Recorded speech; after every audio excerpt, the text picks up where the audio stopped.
যখন ইরান এবং আমেরিকার মধ্যে যুদ্ধ শুরু হলো, তখন আরব বিশ্বের দেশগুলো যে দীর্ঘদিন গালফ ওয়ারের পরে তথা ইরাকের কুয়েত এবং আক্রমণের পরের যে যুদ্ধের সময়গুলো ছিল, ওই সময় থেকে নিয়ে আজ পর্যন্ত তারা যে আমেরিকার একটা নিরাপত্তা ছায়ার মধ্যে ছিল এবং তাদের যে একটা বিশ্বাস ছিল যে আমেরিকা তাদেরকে যে কোনো রকমের হামলা থেকে রক্ষা করতে পারে এবং বাঁচাতে পারে, ইরান এবং আমেরিকার এই যুদ্ধে তাদের এই ধারণাটা অনেকটাই পাল্টে গেছে। এবং সবচেয়ে বেশি যেটা পরিবর্তন হয়েছে সেটা হচ্ছে আমেরিকার কাছে মোস্ট ইম্পর্টেন্ট হচ্ছে ইসরায়েল, তথা তার সকল সাপোর্ট দিয়ে সে যদি কাউকে প্রথমে বাঁচাতে পারে সেটা ইসরায়েলকে বাঁচাতে চাইবে, এবং ইসরায়েলকে বাঁচাতে গিয়ে যদি আর অন্য কোনো দেশকে সে বাঁচাতে না পারে তাহলে সে বাঁচাবে না।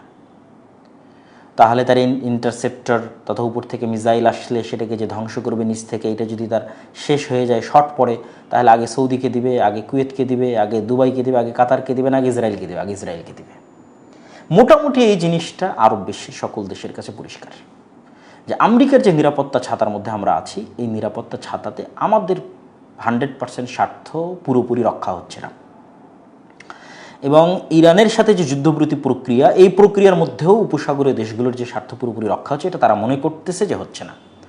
ফলত তাদের মধ্যে এই জিনিসটা অটোমেটিক প্রবেশ করে গেছে যে তাদের আসলে আমেরিকার বলয় থেকে বের হয়ে অন্য আর একটা কিছু চিন্তা করতে হবে। এবং এখানে আরও একটা জিনিস, কিছুদিন পূর্বে আপনারা অনেকে নিউজ দেখেছেন যে আমেরিকার সাথে সৌদি আরবের সাথে আমেরিকার একটা নিউক্লিয়ার চুক্তি স্বাক্ষরিত হয়েছিল। এবং এই চুক্তি স্বাক্ষরিত হওয়ার পর কিন্তু সোশ্যাল মিডিয়াতে ট্রাম্প স্পষ্ট ভাষায় লিখেছে যে যতক্ষণ সৌদি আরব আব্রাহাম অ্যাকর্ডে যোগ না দিবে, আব্রাহাম অ্যাকর্ড মানে আসলে ইসরায়েলকে স্বীকৃতি দেওয়া, ততক্ষণ আসলে এটা সামনের দিকে আগাবে না। তথা সৌদি আরবের সাথে ইসরায়েলের কূটনৈতিক সম্পর্ক স্বাভাবিক না হলে ইউরেনিয়াম ইনরিচমেন্টের যে চুক্তি, এই চুক্তিটা আসলে কার্যকরী হবে না। তো এইরকম অনেক ক্ষেত্রে আমেরিকা একটা শর্ত দেয় যে ইসরায়েলের সাথে সম্পর্ক স্বাভাবিকীকরণ, আর তার বিপরীতে আরব বিশ্বগুলো যে শর্তটা দেয় সেটা হচ্ছে স্বাধীন ফিলিস্তিন রাষ্ট্র প্রতিষ্ঠা। তো এই সবগুলো বিষয় নিয়ে তাদের একটা চিন্তা তৈরি হয়েছে যে আসলে তাদের অন্য কিছু চিন্তা করতে হবে, এবং এই অন্য কিছু চিন্তা থেকেই মূলত এই যে জোটটা তৈরি হচ্ছে যে তুরস্ক, পাকিস্তান এবং সৌদি আরব যে নিজেরাই এই রিজিয়ন, এই মধ্যপ্রাচ্যের সমস্যার সমাধান আমরা করতে পারি কি না। এবং এইটা যে আমেরিকা এবং ইসরায়েলের বলয় থেকে বের হয়ে গিয়ে একটা আলাদা কিছু, সরাসরি ইরানের বলয়ও নয়, সরাসরি ইসরায়েলের বলয়ও নয়, আলাদা কিছু, এটার আর একটা প্রমাণ ওই যে আমিরাতের সাথে যে কনফ্লিক্টের কথা উল্লেখ করেছিলাম, ওইটা যদি মাথায় রাখেন তাহলে বুঝতে পারবেন যে আমিরাত, ইসরায়েল, ভারত, গ্রিস এদের সেম চিন্তা যে ইরানকে পরিপূর্ণরূপে ধ্বংস করে দাও, জাস্ট এটাই সমাধান। কিন্তু সৌদি আরব এবং অন্য আর যারা গালফ কান্ট্রি আছে এবং তুরস্ক, এবং এটা আমি আরও কিছু ডকুমেন্ট দিব, তারা কিন্তু এটা বিশ্বাস করে না যে না, ইরানকে পরিপূর্ণরূপে ধ্বংস করে দিলে এটা সমাধান হবে। ফলত এখানে আরও একটা আলাদা জোট কিন্তু আসতে পারে, এই সেম সামরিক জোট ইসরায়েল, ভারত, এমনকি ওটাতে আমিরাতও ইনক্লুড হতে পারে, এরকম আরেকটা জোট কিন্তু আসতে পারে। তো এটা যে আমেরিকা এবং ইসরায়েলের বাইরে গিয়ে ভিন্ন আরেকটা জোট গড়ে উঠতেছে, এটাতে সন্দেহের বিন্দুমাত্র অবকাশ নেই। এখানে অনেকেই বলতে পারেন যে আরব বিশ্বের দেশগুলো বা এখানে যে তিনটে দেশ আছে, তিনটেই তো আমেরিকার সাথে কানেক্টেড। আসিম মুনির বলেন, ফিল্ড মার্শাল আসিম মুনির বলেন, অথবা তারা তো এক ধাপে গিয়ে বলছে যে শান্তি চুক্তির জন্য তারা ডোনাল্ড ট্রাম্পকে মনোনয়ন দেবে। আবার রিসেপ তাইয়িপ এরদোগান বলেন, তার প্রশংসায় তো সবসময় ডোনাল্ড ট্রাম্প পঞ্চমুখ থাকে। আবার সৌদি আরবের সাথে তো ঐতিহাসিকভাবে আমেরিকার যে সম্পর্ক, তাহলে এটা তো একটা অনেক আমেরিকারই একটা বলয়। এখানে একটা জিনিস আমি মনে করি, আমি আমার বহু বক্তব্যে বলেছিলাম এবং এখনও বলি যে ইসরায়েলকে আমেরিকা জুলুম করার কারণে যে পরিমাণ না সহযোগিতা করে, তার চেয়ে বেশি সহযোগিতা করে ইসরায়েলকে মাজলুম মনে করে। এবং এই ন্যারেটিভটা ইসরায়েল ইউরোপ এবং আমেরিকায় প্রতিষ্ঠা করতে সাকসেস হয়েছে। হিটলারের যে আক্রমণ, সে আক্রমণকে বিক্রি করে, 60 লক্ষ ইহুদিকে হত্যা করার যে ঘটনা, এটাকে বিক্রি করে তারা তাদের যে সেন্টিমেন্ট, তাদের যে আবেগ যে আমরা মাজলুম, আমাদের থাকার জায়গা নেই, তো ওই সেম জায়গায় আপনি নিশ্চিত থাকেন আল্লাহর কোরআনের আয়াত অনুযায়ী যে ইহুদিদের চাইতে, হিন্দুদের চাইতে খ্রিস্টানরা মুসলমানদের অনেক নিকটবর্তী, এবং কিয়ামত পর্যন্ত যারা ইসলাম গ্রহণ করবে খ্রিস্টানরা ইসলাম গ্রহণ করবে। এবং কিয়ামতের পূর্ব মুহূর্তে তৃতীয় কোনো পক্ষের সাথে যে যুদ্ধ হবে, এটা কিন্তু খ্রিস্টানরা মুসলমানদের সাথে থাকবে। হ্যাঁ, পরবর্তীতে খ্রিস্টানরা আবার আলাদা হয়ে যাবে এবং খ্রিস্টানদের সাথে মুসলমানদের যুদ্ধ হবে, কিন্তু তারা বেশি নিয়ার টু দ্য মুসলমানদের বেশি কাছের। তো যদি ইসরায়েল পুরো আমেরিকায় তার অর্থনীতিকে ইউজ করে, তার মিডিয়াকে ইউজ করে আমেরিকাকে যদি কন্ট্রোলে রাখার চেষ্টা করতে পারে, আরব বিশ্ব যদি সেই চেষ্টা করে, এটাতে খুব একটা ক্ষতির না। তারাও যদি এই চেষ্টা করে যে আমরা আমেরিকাকে কন্ট্রোল করতে চাই টাকা পয়সা দিয়ে, যেভাবে হোক বুঝিয়ে, এবং এটার যে কিছুটা হলেও কার্যকারিতা আছে, এটা কিন্তু আমি বলতেছি না, পররাষ্ট্রমন্ত্রী যিনি আছে ইরানের, উনি কিন্তু স্বীকার করেছেন। কেন আমেরিকার প্ল্যান ছিল যে শুধু আকাশ হামলার মধ্যে সীমাবদ্ধ না থেকে স্থল অভিযানে যাওয়া, এবং স্থল অভিযানে যাওয়ার জন্য তাদের ফার্স্ট টার্গেট ছিল কুর্দি। তো সেখানে কিন্তু তিনি এক সাক্ষাৎকারে স্বীকার করেছেন যে কুর্দি যোদ্ধাদের দিয়ে আমেরিকা এবং ইসরায়েল মিলে স্থল অভিযান চালিয়ে ইরানের ভেতরে যে ঢোকার চেষ্টা করেছিল, এইটা একমাত্র তুরস্ক এবং তুরস্কের ইন্টেলিজেন্স এবং তুরস্কের প্রেসিডেন্ট রিসেপ তাইপ এরদোগান তাদের হস্তক্ষেপে এটা বাধাপ্রাপ্ত হয়। তাহলে তারা ইরানের সভরেনিটিকে স্বীকার যদি না করে, তাহলে এটা ট্রাম্পকে বুঝিয়ে এই স্থল অভিযান কুর্দিদের ইউজ করে না করতে, এটা ইরানের পররাষ্ট্রমন্ত্রীর সাক্ষাৎকার অনুযায়ী যে এটাতে তুরস্ক এবং তুরস্কের প্রেসিডেন্ট রিসেপ তাইপ এরদোগানের অবদান আছে, যে ট্রাম্পকে সেটা বুঝাতে পেরেছে। তাহলে আপনি যদি কোনো একটা কিছু বুঝিয়ে আদায় করতে পারেন, যেটা দেখাচ্ছে ইসরায়েলও কী করতেছে, সে কোনো না কোনোভাবে ব্ল্যাকমেইল বুঝানো এবং বিভিন্নভাবে তার মিডিয়া, তার অর্থ সব কিছু ইউজ করতেছে, আমেরিকা পুরোটাই তাদের কন্ট্রোলে। তো এখান থেকে এই বিষয়টা আমাদের মাথায় নিতে হবে। এখন আমরা আসি যে এই জোটটা আসলে কতটা কার্যকর হবে। ইসরায়েলের যিনি সাবেক প্রধানমন্ত্রী নাফতালি বেনেট, তিনি এই চুক্তির অনেক আগেই একটা সাক্ষাৎকারে তিনি বলছেন, Turkey is trying to flip Saudi Arabia against us, এবং আরেক বাক্যে উনি বলছেন যে Sunni axis with nuclear Pakistan, যে তুর্কি একটা সুন্নি অক্ষ তৈরি করার চেষ্টা করতেছে সৌদি আরবকে সাথে করে এবং নিউক্লিয়ার পাওয়ার পাকিস্তানকে সাথে করে আমাদের বিরুদ্ধে, তথা ইসরায়েলের বিরুদ্ধে। এটা ইসরায়েলের সাবেক প্রধানমন্ত্রী নাফতালি বেনেটের একটা স্পষ্ট সাক্ষাৎকার, ভিডিও বার্তা আপনারা সার্চ দিলে পাবেন। তো এই জোটটার যে ন্যূনতম কার্যকারিতা আছে, এটা কিন্তু ইসরায়েলের সাবেক প্রধানমন্ত্রীর বক্তব্য থেকেই কিছুটা আইডিয়া পাওয়া যায়। কিন্তু অতটাও আশাবাদী হওয়ার মতো কিছু নাই, কি জন্য, যে এখন পর্যন্ত মুসলমানেরা যতগুলো জোট তৈরি করেছে, ওআইসি বলেন, D8 বলেন, GCC বলেন, ওপেক বলেন, কোনোটাই, আরব লীগ বলেন, সেইভাবে আসলে দিন শেষে ফাংশনাল করেনি। আজকে আমি একমত হলাম, কালকে আমার এবং আপনার স্বার্থ মিলল না, আমরা আলাদা হয়ে গেলাম। এবং অনেকেই এটাকে মনে করতেছেন যে মুসলিম ন্যাটো, আসলে ন্যাটোর ধারে কাছে যাওয়ার মতো এই জোট নয়। কেন ন্যাটোর ধারে কাছে যাওয়ার মতো নয়? ধরেন ন্যাটোর যদি কোনো একটা কান্ট্রি, ধরেন পোল্যান্ড যদি এখন আক্রান্ত হয়, তাহলে পোল্যান্ড আক্রান্ত হওয়ার পর ন্যাটোকে ভাবতে হবে না যে কোন পথে সৈন্য পাঠাবে, কোন বিমান ঘাঁটি ব্যবহার করবে, কে কমান্ড করবে, ঠিক আছে, কোন রেডিও ফ্রিকোয়েন্সিতে কে কথা বলবে, ঠিক আছে, এগুলো সবই পূর্ব থেকে exercise, doctrine, logistic support, command structure, all everything, joint defence council, ঠিক আছে, পার্মানেন্ট মিলিটারি হেডকোয়ার্টার, সব কিছু একদম এর জন্য আলাদা সেনাবাহিনী, আলাদা ব্যবস্থা, আলাদা training, all everything set up. এই জায়গায় কিন্তু আসলে এটা কিছুই নাই। জাস্ট ন্যাটোর আর্টিকেল 5টা এখানে ইউজ করা হয়েছে যে একটা দেশের উপর হামলা হলে আরেকটা দেশ হামলা করবে, কিন্তু তাদের সমন্বিত কোনো সেনাবাহিনী, সেই সমন্বিত সেনাবাহিনী কীভাবে পদক্ষেপ নেবে, কোথায় হামলা হলে, কীভাবে হামলা হলে, হুথিরা সৌদিতে হামলা করতেছে, এটা কি পাকিস্তান তার উপর হামলা মনে করবে কিনা, বেলুচিস্তান, আফগানিস্তানের সাথে পাকিস্তানের যুদ্ধ হচ্ছে, এইটাকে সৌদি তার উপর হামলা মনে করবে কিনা। আবার তুরস্কেরও তো সমস্যার অভাব নাই, তুরস্কের সাথে কুর্দিদের প্রবলেম, তুরস্কের সাথে গ্রিসের প্রবলেম, ওইটাকে পাকিস্তান এবং সৌদি আরব মনে করবে কিনা যে আমাদের উপর হামলা। তো মুসলমানদের অতীতে যত জোট তৈরি হয়েছে, কোনোটাই শেষ পর্যন্ত খুব বেশি ফাংশনাল হয়নি। ন্যাটো অথবা ইউরোপীয় ইউনিয়ন, এগুলো বেশি সাকসেসফুল হওয়ার কারণ হচ্ছে যে সেখানে লিডারশিপ আছে এবং একজনের কথা না মানলে, এবং একটা কাঠামো আছে যেখানে কেউ কোনো কথা অমান্য করলে আরেকজন সেটাকে অ্যাকাউন্টেবল করতে পারে, জবাবদিহিতার আওতায় নিয়ে আসতে পারে। যেমন ধরেন ন্যাটোতে যদি আমেরিকা যা বলে সেটি, ইউরোপীয় ইউনিয়নে যদি ফ্রান্স এবং জার্মানি এবং তাদের যে গণতান্ত্রিক যে মডেল আছে, মডেলের মধ্যে একটা দেশ যদি রাজিও না হয়, কিন্তু যদি বেশি ভোটে সেটা পাস হয়, সেটা মানতে বাধ্য, মানে অ্যাকাউন্টেবল।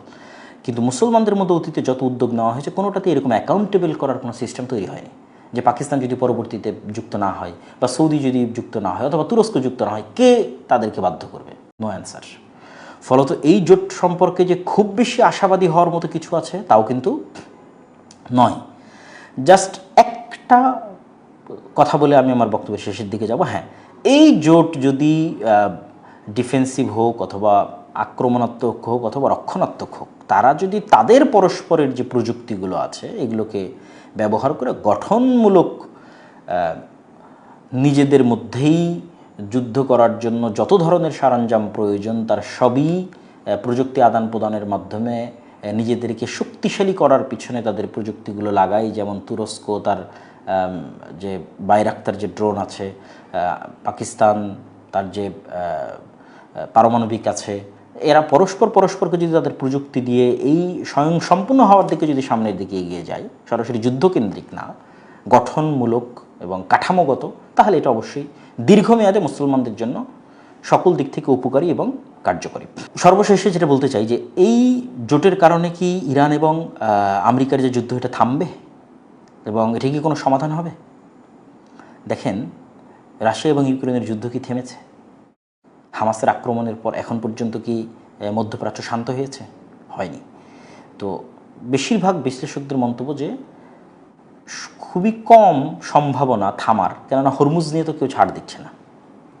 আমেরিকা বা গালফ কান্ট্রিগুলো চাচ্ছে হরমুজ আগের অবস্থায় ফিরে যাক, আর ইরানের কাছে একমাত্র অস্ত্র যেটা এখন তার কাছে সবচেয়ে শক্তিশালী, হরমুজের কন্ট্রোল যদি সে নিজের হাতে না রাখতে পারে, তাহলে সে যে কোনো চুক্তির টেবিলে সে তার হাত নিচে থাকবে, আপার হ্যান্ড থাকতে পারবে না সে। ফলত ইরান চাইবে যে সে আপার হ্যান্ড থাকুক। কীভাবে থাকবে? হরমুজ যদি তার কন্ট্রোলে থাকে। তাহলে হরমুজ নিয়ে যতক্ষণ সমাধান না হচ্ছে ততক্ষণ এখানে যুদ্ধেরও কোনো সমাধান নাই, আলটিমেটলি কোনো সমাধান নাই। ফলত যদি এই যুদ্ধ না থামে তাহলে পুরো মধ্যপ্রাচ্য এই যুদ্ধের আওতায় চলে আসতে পারে। আল্লাহ আলম, আমরা চাই না যে আসুক, বরং নিরাপত্তা বজায় থাকুক, দেশগুলো নিরাপদ হোক, মুসলমানদের রক্ত কম ঝরুক, এটাই আমাদের চাওয়া। কিন্তু সার্বিক পরিবেশ পরিস্থিতি এখন পর্যন্ত আমাদের দৃষ্টিতে যে খুব ভালোর দিকে এগিয়ে যাচ্ছে এরকম নয়। তো আমি আমার কথার কনক্লুশনে চলে আসি যে মক্কার মতো একটা পবিত্র জায়গায় শুক্রবারের দিন জুমার সালাতের যে পরপরই যে গুরুত্বপূর্ণ একটা চুক্তি সাধিত হলো, এই চুক্তির বিষয়ে আমাদের চিন্তা চেতনা কী তা আমি আপনাদের সামনে যদি একদম এক বাক্যে সামারি করি, যে যদি এটাকে গঠনমূলক কাজে লাগানো হয় দীর্ঘমেয়াদে ভালো, আদারওয়াইজ এখন শর্ট টার্মে আপনি মনে করছেন যে খুবই ভালো কিছু অথবা খুবই খারাপ কিছু, আসলে কোনোটাই নয়। এবং এখানে সাদা কালো যে কেউ কারো খুব বড় শত্রু যে না এটা ইরানের বিরুদ্ধে হতো বা না এটা আমেরিকা ইসরায়েলের বিরুদ্ধে বা আমেরিকা ইসরায়েলের পক্ষে, আসলে এরকমও না। এখানে প্রত্যেকটাই একটা আর একটার সাথে বিভিন্ন লেয়ারে বিভিন্নভাবে কানেক্টেড, যেটা আমি আমার পক্ষে যতদূর সম্ভব আমি পুরো এই অঞ্চলের একটা সিনারি আপনাদের সামনে তুলে ধরার চেষ্টা করেছি। আশা করি এটাতে আপনাদের সামনে ক্লিয়ার হয়েছে। সর্বোপরি দক্ষিণ এশিয়া মানে আমাদের বাংলাদেশের এই ধরনের জোটে আসলে যুক্ত হওয়া উচিত কিনা। বাংলাদেশের মতো দেশ যে জায়গায় আছে, যেই দেশের চারিদিকে হিন্দুত্ববাদী ব্রাহ্মণ্যবাদী শক্তি ঘিরে আছে, এই জায়গায় বাংলাদেশের স্বাধীনতার জন্য মুসলিম বিশ্বের সাথে যতভাবে যেভাবে কানেক্টেড হওয়া পসিবল, এটাই বাংলাদেশের একমাত্র বাঁচার রাস্তা। এবং আন্তর্জাতিক বিশ্বের সাথে, সেটা আমেরিকা হোক, সেটা চায়না হোক, সেটা ইউরোপ হোক, তাদের সাথে যত বেশি কানেক্টেড হওয়া যাবে তত আপনি এই যে ডিপেন্ডেন্সি, পার্শ্ববর্তী প্রতিবেশী রাষ্ট্রের উপর যে আপনার নির্ভরশীলতা, এটার থেকে বেরিয়ে আসতে পারবেন। ফলত পাকিস্তানের যা আছে, পারমাণবিক বোম বাদ দিলে বা আর অন্য কিছু বাদ দিলে, জনবলের দিক থেকে যদি চিন্তা করি, বাংলাদেশ আর্মি অনেক ক্যাপাবল জনবলের দিক থেকে। তাহলে যেই সার্ভিসটা পাকিস্তান দিতে পারবে, সৌদি আরবকে দিতে পারবে, অন্য আরব দেশকে দিতে পারবে, সেটা বাংলাদেশও দিতে পারবে। ফলত আমি মনে করি অবশ্যই বাংলাদেশের এই ধরনের যত জোট যেগুলোতে মুসলিম বিশ্ব কানেক্টেড হবে, মুসলিম রাষ্ট্রগুলো কানেক্টেড হবে, সেগুলোতে বাংলাদেশের যুক্ত হওয়া উচিত। দীর্ঘমেয়াদে এগুলো অবশ্যই বাংলাদেশের জন্য উপকারী এবং কার্যকরী হবে। তো আমি সর্বশেষে আপনাদের যদি কোনো প্রশ্ন থেকে থাকে, আমি আজকের এই সংক্ষিপ্ত যে লাইভ আপনাদের সাথে কানেক্টেড ছিলাম, এই লাইভে আপনাদের প্রশ্নোত্তরগুলো আমরা নিতে চাচ্ছি। আপনারা প্রশ্ন করতে পারেন এই রিলেটেডই। আজকে কোনো ফতোয়া বা মাসলা মাসাইল ওই রিলেটেড কোনো প্রশ্ন আপনাদের থেকে নিতে চাচ্ছি না। ভবিষ্যতে যদি আরও কখনো লাইভ করা হয় ইনশাআল্লাহ আমরা নিব। এই মুহূর্তে আপনারা যারা প্রশ্ন করতে চাচ্ছেন আমাদের আজকের এই টপিকের সাথে কানেক্টেড রেখে যে কোনো প্রশ্ন করতে পারেন। শাম অঞ্চলের জন্য যে দোয়া, সেটা সৌদি আরবের প্রতি কোনো দোষারোপ কিনা, এটা একজন প্রশ্ন করেছেন। দোষারোপ এই জন্য নয় যে ওই শেষ জামানার যে হাদিসগুলো, সেই হাদিসগুলোতে দেখবেন যে শামে মুসলমানদের পক্ষে লড়াই করার জন্য ওই যুগের সর্বশ্রেষ্ঠ অশ্বারোহী বের হয়ে আসবে মদিনা থেকে। তাহলে মদিনা ইন দ্যাট টাইম তথা লাস্ট পিরিয়ড তখন মদিনা মুসলমানদের সাথে কানেক্টেড এবং মুসলমানদের যে জীবন মরণ যুদ্ধ, সেই যুদ্ধের সাথে কানেক্টেড রাসূল সাল্লাল্লাহু আলাইহি ওয়াসাল্লামের হাদিসের ভাষা অনুযায়ী। তো ফলত মক্কা এবং মদিনায় ইসলাম থাকবে এবং সিরিয়া এবং শামে ইসলাম থাকবে, এতে সন্দেহের বিন্দুমাত্র অবকাশ নেই। আর একভাবে বলতে পারেন মুহাম্মদ সাল্লাল্লাহু আলাইহি ওয়াসাল্লামের দারুল হিজরা এবং ইব্রাহিম আলাইহিস সালামের দারুল হিজরা। ইব্রাহিম আলাইহিস সালামের দারুল হিজরা হচ্ছে শাম, মুহাম্মদ সাল্লাল্লাহু আলাইহি ওয়াসাল্লামের দারুল হিজরা হচ্ছে মদিনা। এই দুই জায়গায় ইসলাম থাকবে কিয়ামত পর্যন্ত। একজন লিখেছেন যে আমাদের দেশে ইসলাম প্রতিষ্ঠা সম্পর্কে কিছু বলবেন। আমার এই টপিকের উপর অনেক লম্বা বক্তব্য আছে এবং আজকে যে টপিকের উপর আলোচনা করছি এরকম টপিকের উপর মাসিক আল ইতিসামে নিয়মিত সম্পাদকীয় থাকে। মাসিক আল ইতিসামে সমসাময়িক সকল ইস্যুর উপর প্রতি মাসেই সম্পাদকীয় আছে। যেমন গত এই মাসের সম্পাদকীয় আছে আপনার পার্বত্য চট্টগ্রাম, বঙ্গোপসাগর এবং আমেরিকা এবং চীনের সাথে যে করিডোরের চুক্তি এবং আমেরিকার সাথে যে বাণিজ্য চুক্তি সেটা নিয়ে আলোচনা আছে। এবং তার আগের মাসের সম্পাদকীয়তে এইভাবে একটা সম্পাদকীয় আপনি পাবেন নির্বাচন কেন্দ্রিক, দুইটা সম্পাদকীয় গেছিল মাসিক আল ইতিসামে, অথবা ইতিসাম লেখা ইংরেজিতে সার্চ দিলেও আপনি পাবেন। তো সেখানেও বিস্তারিত আলোচনা করা আছে যে আসলে আমাদের রোডম্যাপটা কী হওয়া উচিত, এবং আমি বহু বক্তব্য বলেছি। এটা না ভিন্ন আরেকদিন টপিকে যদি আবারও কোনো দিন কথা বলার সুযোগ হয় বলবো ইনশাল্লাহ। ইরান এবং আরব এক হওয়ার সম্ভাবনা আছে কিনা, খুবই চমৎকার প্রশ্ন করেছেন। আসলে আদর্শিক দ্বন্দ্ব যেখানে থাকে সেখানে ফাইনাল একত্রিত হওয়া খুব কঠিন। তথা যতক্ষণ ইরান শিয়া আদর্শের উপর এবং যতক্ষণ সৌদি আরব সুন্নি আদর্শের উপর, ততক্ষণ একদম হৃদয়ে হৃদয়ে এবং অন্তরে অন্তরে মিল, এটা হওয়া খুব কঠিন।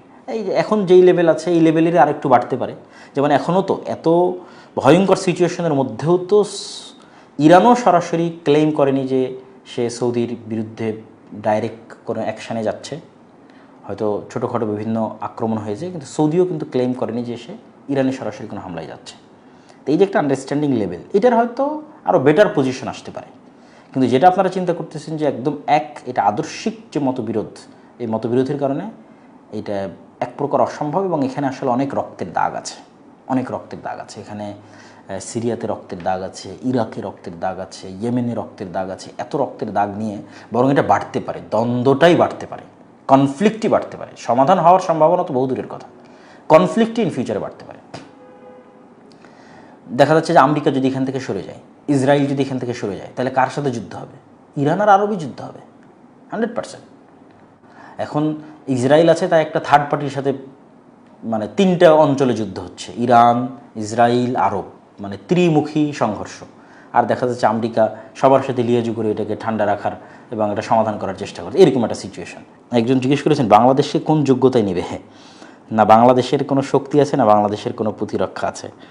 বাংলাদেশের যেটা সবচেয়ে বড় যোগ্যতা সেটা হচ্ছে বাংলাদেশের জনবল, যেটা আর অনেকেরই নাই। রাশিয়াতে বাংলাদেশ থেকে মানুষকে যুদ্ধ করতেছে কেন? রাশিয়ার কী দরকার? বাংলাদেশের কী আছে? রাশিয়ার জনবল নাই, বাংলাদেশের জনবল আছে। বাংলাদেশের মানুষকে ট্রেনিং দিলে যুদ্ধ করতে পারবে, ড্রোন উড়াইতে পারবে, মারতে পারবে, গুলি করতে পারবে। তো জনবল পৃথিবীর সবচেয়ে বড় সম্পদ। তো আপনি রাশিয়াকে চিন্তা করেন যে সেখানে কী পরিমাণ বাংলাদেশিরা যুদ্ধ করছে এবং প্রতিনিয়ত যাচ্ছে, ঠিক আছে? তো ওই সেম জিনিসটা চিন্তা করেন যে জনবলের দরকার, পুরো বিশ্বের জনবলের দরকার যুদ্ধের জন্য। এই জনবল সাপোর্ট দিতে পারবে বাংলাদেশ। এই জোটে মিশর, আলজেরিয়া, ইন্দোনেশিয়া অংশগ্রহণ করে মুসলিমরা। দেখেন মিশর অলরেডি একটা আন্ডারস্ট্যান্ডিংয়ের মধ্যেই আছে। মিশর অলরেডি একটা আন্ডারস্ট্যান্ডিংয়ের মধ্যেই আছে। সে হয়তো পরবর্তী যে কান্ট্রিগুলো এই জোটের অন্তর্ভুক্ত হবে, দেখা যাবে সবার আগে হয়তো মিশর অন্তর্ভুক্ত হবে। আমার ধারণা আর কি, যে পরবর্তীতে যারা অন্তর্ভুক্ত হবে তার মধ্যে সবার আগে মিশরই থাকতে পারে। এই দেশের মানুষ কেন এত সৌদি বিদ্বেষী, এটা লিখেছেন একজন। আসলে আমাদের দেশের মানুষ প্রথমত একটু আবেগপ্রবণ এবং দিনকে ভালোবাসে। তো তারা চায় যে যেহেতু তাদের চিন্তা চেতনায় তারা সবাইকে মুসলমান মনে করে, মানে বাংলাদেশের মানুষের পয়েন্ট অফ ভিউটা বলতেছে, যেহেতু তারা সবাইকে মুসলমান মনে করে এবং যেখানে যে কোনো প্রান্তে কোনো মুসলমান দেশকে কষ্ট দেখতে পায়, তখন তারা মনে করে যে সব মুসলমান দেশ কেন সেটার সাপোর্টে গিয়ে দাঁড়াচ্ছে না। এই রকম একটা চিন্তা চেতনা থেকেই আমার মনে হয় যে বাংলাদেশের যে মিসআন্ডারস্ট্যান্ডিংটা এটা তৈরি হয়েছে। তো এটার এই মিসআন্ডারস্ট্যান্ডিংটা দূর করার যেটা উপায় সেটা হচ্ছে আমাদের যেখানে নিউজ সোর্সগুলো আসে, এই নিউজ সোর্সগুলো রাইট সোর্সে আসে না। যেমন আপনি যদি আরব বিশ্বে থাকেন তাহলে আপনি সেখানকার পলিটিক্স, তাদের চিন্তা চেতনা, তাদের কথাবার্তা গোত্রভিত্তিক। এখনও কিন্তু আরবের রাজনীতি গোত্রভিত্তিক। এবং ইয়েমেনেও যে যুদ্ধগুলো চলছে হুথি বা সৌদি সমর্থিত বা এগুলো কিন্তু গোত্রভিত্তিক, যে কোন গোত্র কার সাথে আছে, এই মানে ইন্টারনাল পলিটিক্স কিন্তু আজও গোত্রভিত্তিক পুরো আরব বিশ্বে। তো ওই ইন্টারনাল পলিটিক্সের মধ্যে যতক্ষণ আপনি না ঢুকবেন ততক্ষণ আপনার কাছে পুরো সিনারিটা ক্লিয়ার হবে না। তো এই ইন্টারনাল পলিটিক্সের মধ্যে যেহেতু আমরা ঢুকি না এবং আমরা যেহেতু দূর থেকে একটা এবং মিডিয়া যেভাবে দেখায় সেটাই আমরা চিন্তা করি, এবং যেহেতু আমরা একটু আবেগপ্রবণ এবং দিনকে ভালোবাসি, ফলত ওই আবেগ এবং দিনকে রং চড়িয়ে লাগিয়ে যদি অনেক কিছু বোঝানো হয় এবং করা হয় তাহলে সেটাই মানুষের কাছে। তবে আমাদের এটা মনে রাখতে হবে যে এখানে কেউই দুধে ধোয়া তুলসী পাতা নয়, যে আমরা কারোরও বিষয়ে খুব বেশি বাড়াবাড়ি প্রশংসা করব। ইরানের জন্য খুব বেশি বাড়াবাড়ি প্রশংসা করব, তুরস্কের জন্য করব, আর অন্য কোনো দেশের জন্য করব, এটা কখনোই একজন আলেমের শানে অথবা এটা কখনোই একজন বুদ্ধিমান মানুষের শানে পসিবল নয়। কী জন্য? খোলাফায়ে রাশিদিনের পর থেকে না আজ পর্যন্ত কেউই শতভাগ সৎ, ওমর ইবনে আবদুল আজিজ বাদে শতভাগ সৎ শাসক এসেছে, কোনো জুলুম করেনি, কোনো অন্যায় করেনি, এটা না। কিন্তু শাসকের জন্য দোয়া করতে হবে যে আল্লাহ আমাদের শাসকদেরকে যেন যেটা আল্লাহর দিনের জন্য কল্যাণকর, মুসলমানদের জন্য কল্যাণকর, সেটা যেন করার তৌফিক দেয়। এবং রাষ্ট্রের গুরুত্বটা বুঝতে হবে, রাষ্ট্র থাকার গুরুত্বটা কী। আপনি লিবিয়াতে যান, জীবনের নিরাপত্তা কী, আর মোহাম্মদ গাদ্দাফি যখন ছিল তখন জীবনের নিরাপত্তা কী। জাস্ট একটা কান্ট্রি ভিজিট করেন, লিবিয়া, তাহলে আপনি বুঝবেন যে রাষ্ট্রের গুরুত্বটা কোথায়।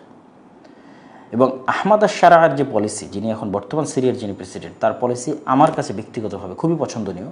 যে সে একটা ভিন্ন ব্যাকগ্রাউন্ড থেকে এসেও যেভাবে সবার সাথে লিয়াজু করে, সবার সাথে আন্ডারস্ট্যান্ডিং করে পুরো সিরিয়াকে একত্রিত করার চেষ্টা করছে। সে আমার বিরোধী পার্টি হোক, আমার বিরুদ্ধে যুদ্ধ করুক, আমার বিরুদ্ধে কিছু করে থাকুক, তারপর আসো, টেবিলে আসো, কথা বলো, আমরা পুরো সিরিয়া একত্রিত হই। এই যে পুরো সিরিয়াকে একত্রিত করার যে তার চিন্তা, এই যে হিকমা, এই যে লিডারশিপ, শত্রুতায় না যাওয়া এবং রাষ্ট্রকে দাঁড়াতে দেওয়া, এইটা আমার কাছে অনেক দূরদর্শী চিন্তা মনে হয়েছে। তো আমি আমাদের বাংলাদেশের যারা ইসলাম প্রতিষ্ঠা করার চিন্তা করে তাদেরকে বলবো যে আপনারা অবশ্যই সিরিয়ার আহমাদ আশ-শারা' তার লাইফ স্টাইল এবং তার যে হিস্ট্রি, তার উঠে আসা এবং তার চিন্তা চেতনা এবং কীভাবে সে পুরো সিরিয়াকে একত্রিত করতেছে, যেটা দেখা যাচ্ছে আমরা বাংলাদেশেও কিন্তু করতে পারিনি। বাংলাদেশের মধ্যে কিন্তু এখনও বিভেদ, রাজনীতির নামে যে বিভেদ, সেটা কিন্তু আছে। যে তিনটি দেশের নাম শুনতেছি, সৌদি আরব, তুরস্ক, পাকিস্তান। সৌদি আরবে মুসলিম বিশ্বের সবচেয়ে পবিত্র যে ভূমি মক্কা এবং মদিনা অবস্থিত। তুরস্কের দীর্ঘদিনের খেলাফতের যে ঐতিহ্য, সেই ঐতিহ্য আছে তুরস্কে। এবং মুসলমানদের ইতিহাসের সবচেয়ে বড় ঘটনা ছিল ইস্তাম্বুল বিজয় করা বা কনস্টান্টিনোপল বিজয় করা, বা পৃথিবীর ইতিহাসের অন্যতম একটি বড় ঘটনা ছিল। ফলত আসলে ইস্তাম্বুল বা তুরস্কের সাথে মুসলমানদের একটা আন্তরিকতা এবং একটি ইতিহাস এবং ঐতিহ্য যুক্ত আছে। আর পাকিস্তান যেহেতু আমাদের প্রতিবেশী এবং দক্ষিণ এশিয়ার দেশ, আমরা সবাই জানি একমাত্র মুসলিম বিশ্বের পারমাণবিক শক্তিধর রাষ্ট্র। এবং তুরস্কের কথাও জানি যে তারা ড্রোন প্রযুক্তিতে অনেক এগিয়ে, এবং সৌদি আরবের অর্থনীতি, তেল, খনিজ ইত্যাদির কথাও আমরা অবগত আছি। তো এই তিনটি দেশের যে চুক্তি, যেটি ন্যাটোর আর্টিকেল 5, যে কোনো একটির উপর হামলা আর বাকিগুলোর উপর হামলা হিসেবে গণ্য হবে। তো এই চুক্তির প্রেক্ষাপট এবং ভবিষ্যৎ যদি আমরা পর্যালোচনা করি, তাহলে সবার আগে আমাদের আলোচনা করতে হবে যে এই যে রিজিয়ন বা মধ্যপ্রাচ্য, মিডল ইস্ট, এখানে আসলে কি চলতেছে। এখানে যা যা ঘটতেছে তা সম্পর্কে যদি আপনার ন্যূনতম ধারণা না থাকে, তাহলে আপনি এই ঘটনাকে শুধু একটি আলাদা ঘটনা হিসেবে দেখবেন, আর মোটামুটি সবগুলো ঘটনা আপনার জানা থাকলে আপনি বিগার পিকচার, বড় যে দৃশ্যটা, সেটি দেখতে পাবেন। তো এই রেজিমে বা এই রিজিয়নে বা এই অঞ্চলে যা চলতেছে বা গোটা বিশ্বে যা চলতেছে, আমরা সকলে অবগত আছি যে করোনা ভাইরাসের পরেই মূলত বিশ্বে বড় বড় পরিবর্তনগুলো সংঘটিত হয়েছে। এই যুগের যেগুলো বড় বড় পরিবর্তন, যেমন আমরা যদি বলি আফগানিস্তানের তালেবানদের কাবুল বিজয়, যেটি 15ই আগস্ট 2021, যদি রাশিয়া এবং ইউক্রেনের যুদ্ধের কথা বলি 2022 সালে, তারপরে হামাসের ইসরায়েলি আক্রমণের কথা বলি 7ই অক্টোবর 2023 সালে, তারপরে বাশার আল আসাদের গভর্নমেন্টের যে পতন, যেটা 8ই ডিসেম্বর 2024, এই যে বড় বড় ঘটনাগুলো, এবং সর্বশেষে যুক্ত হয়েছে ইরান এবং ইসরায়েল বা ইরান এবং আমেরিকা যুদ্ধ।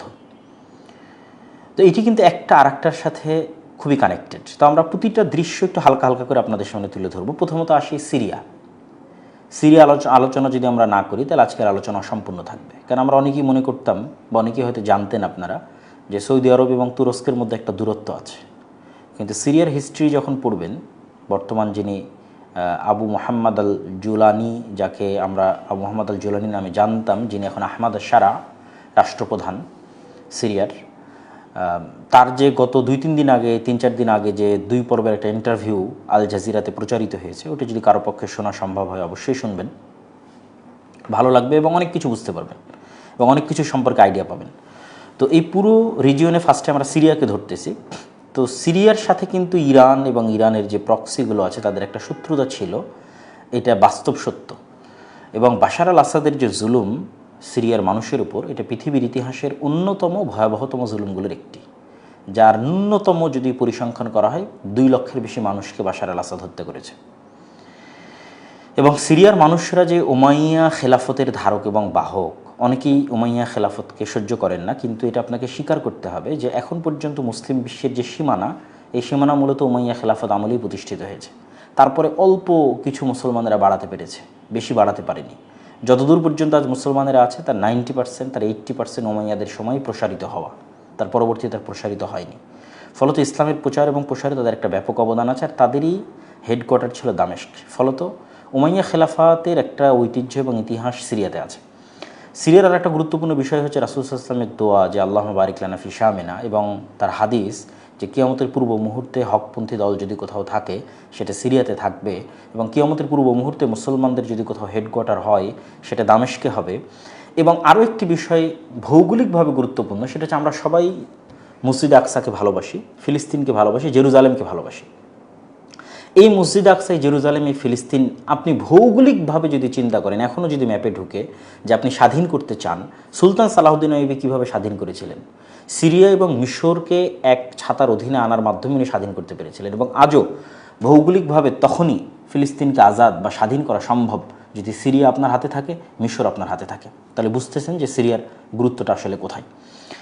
তো এই সিরিয়াতে কিন্তু এটা কিন্তু আপনাদের সকলের অবগতিতে আছে যে আজকের যারা যে সমস্ত মুজাহিদেরা যুদ্ধ করে সিরিয়াকে বিজয় করেছে, তাদের যে যুদ্ধ, এটা শুধু বাশার আল আসাদের সাথে ছিল না, বরং ইরানের যে বর্তমান রেজিম, তাদের যে প্রক্সি, তাদের বিরুদ্ধেও কিন্তু ছিল। এই জন্য আমি বলতেছি, আপনি আহমাদ শারার যে ইন্টারভিউটা আছে সেটা দেখতে পারেন, অথবা কিছুদিন আগে আমাদেরও একজন ট্রাভেলার সিরিয়া ভিজিট করতেছে, আমি নামটা ভুলে গেছি, তারও কিছু ভিডিওগুলো দেখতে পারেন যে কী পরিমাণ জুলুম এবং নির্যাতন ওই সময়টাতে হয়েছে। আমরা যে আয়নাঘরের কথা বাংলাদেশে জানি, আর চেয়ে ভয়ঙ্কর বড় আয়নাঘর সিদনায়া, যেটা সিরিয়াতে ভয়ঙ্কর লোমহর্ষক, অন্তত জাস্ট সিরিয়ার যেটা আয়নাঘর সেটা আপনি স্টাডি করতে পারেন। তো এই যে সিরিয়ার যে আজাদি, সিরিয়ার যে স্বাধীনতা, এটার পিছনে ভূমিকা কার বেশি? তুরস্ক এবং সৌদি আরব। ওখান থেকেই মূলত তুরস্ক এবং সৌদি আরবের যে আজকের যে জোট এবং আন্ডারস্ট্যান্ডিং, এটার ব্যাকগ্রাউন্ডে কিন্তু সিরিয়ার ঘটনাগুলো আছে। সিরিয়াকে দাঁড় করানোর পিছনে, সিরিয়ার উপর থেকে স্যাংশন হটানোর পিছনে, সিরিয়াকে সামনের দিকে এগিয়ে নিয়ে যাওয়ার পিছনে, সিরিয়াকে স্থিতিশীল করার পিছনে, এবং এমনকি সিরিয়াকে স্বাধীন করার পিছনে এই দুটো রাষ্ট্রের ব্যাপক অবদান আছে।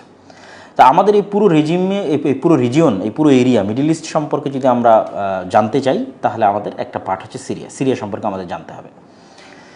2 নম্বর হচ্ছে, আরব বিশ্বের মধ্যে অসংখ্য জোট আগেও হয়েছে, খুব একটা কার্যকরী জোট অনেক সময় বাস্তবায়ন করা সম্ভব হয়নি, কেননা বিভিন্ন দেশের স্বার্থ ভিন্ন। যেমন এখনকার কথা যদি বলি, যেমন নিকট অতীতে সৌদি আরবের সাথে কাতারের একটা আন্ডারস্ট্যান্ডিং গ্যাপ ছিল, এমনকি সম্পর্ক বিচ্ছিন্ন পর্যন্ত হয়ে গেছিলো। এখন সৌদি আরব এবং আরব আমিরাতের মধ্যেও কাছাকাছি এরকম একটা সিচুয়েশন চলতেছে, এটাও আপনাকে মাথায় রাখতে হবে। এই জন্য বলতেছি, এটা আপনি দেখবেন কোথায়, যে সৌদি আরব এবং আরব আমিরাতের এই দ্বন্দ্বটা কোথায় ফুটে উঠবে। গত ডিসেম্বর সৌদি আরব ইয়েমেনের মোকাল্লা বন্দরে আমিরাত থেকে পাঠানো একটি অস্ত্রবাহী চালান বোমা হামলা দিয়ে ধ্বংস করে। ওই অস্ত্রগুলো যাওয়ার কথা ছিল আমিরাত সমর্থিত সাউদার্ন ট্রানজিশনাল কাউন্সিল তথা STC এর কাছে। এবং চলতি মাসের শুরুতেও সৌদি নেতৃত্বাধীন জোট আমিরাতের যে গ্রুপগুলো আছে তাদের উপর ব্যাপক হামলা চালায়। এটা ইয়েমেনে। তাহলে ইয়েমেনে সৌদি এবং আমিরাত 2 গ্রুপের যে প্রক্সি আছে তারা লড়াই করতেছে। আরেকটা ফ্রন্ট, সেটা হচ্ছে সুদানের যেটা জাতীয় সেনাবাহিনী, যেটা জেনারেল আব্দুল ফাত্তাহ আল বুরহানের নেতৃত্বাধীন, সেটাকে সাপোর্ট করতেছে সৌদি আরব। আর যেটা সুদানের SAF, যেটা সুদানের RSF, র্যাপিড সাপোর্ট ফোর্সেস, আধা সামরিক বাহিনী, যেটার নেতৃত্বে আছে